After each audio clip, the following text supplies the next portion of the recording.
Hello people, welcome back. Glorious day. So, this is by far the most difficult video I've made for me personally. And I want to talk about what's prevalent in the UK with the scandals of what happened to thousands of young British girls at the hands of perpetrators. And I'm going to give you my Christian perspective. Right, so people say as a Christian you're supposed to be able to forgive. Now, what's the reality of that? You see, it doesn't in the Bible say that you forgive. What it does say is if someone comes to you who's genuinely repentant, sorry, and plead that they are sorry and they're repentful and remorseful for what they've done, then you don't have to forgive them, but you can kind of say, right, I accept that. Yeah, I accept your apology. I accept the fact that you know what you did was wrong, and we can all move on. And then the victims, i.e. the actual physical victims, but I'm also talking about friends of, I'm talking about families, I'm talking about communities, I'm talking about some of the professionals who actually did help, yeah? Because I managed teams who were helping, and they went through hell and back with the walls that they were hitting.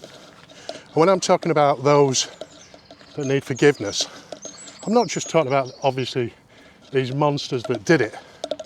I'm talking about the people that enabled it. I'm talking about people who turned a blind eye. So we're talking about the police. Let's go to the top. Politicians, councillors,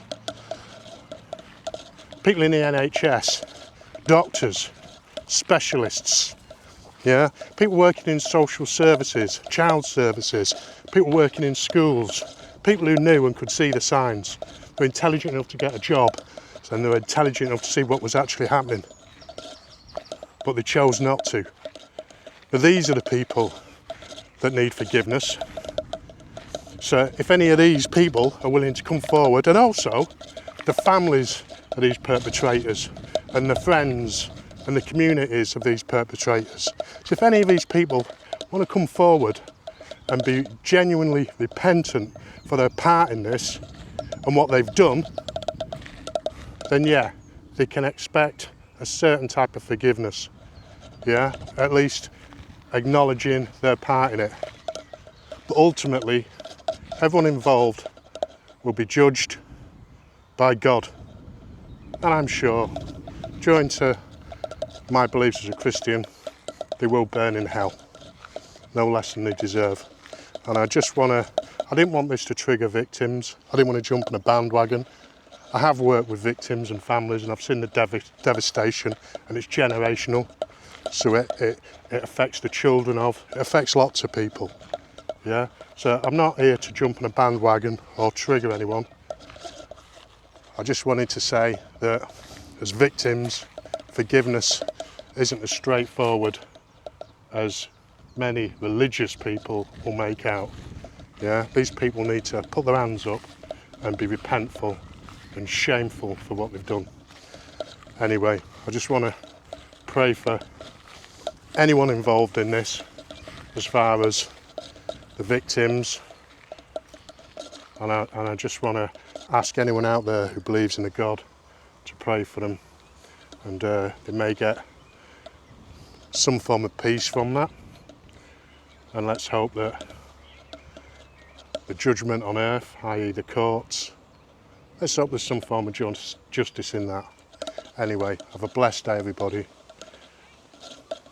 Peace out.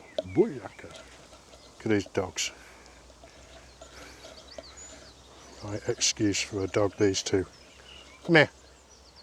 Honey, say hello.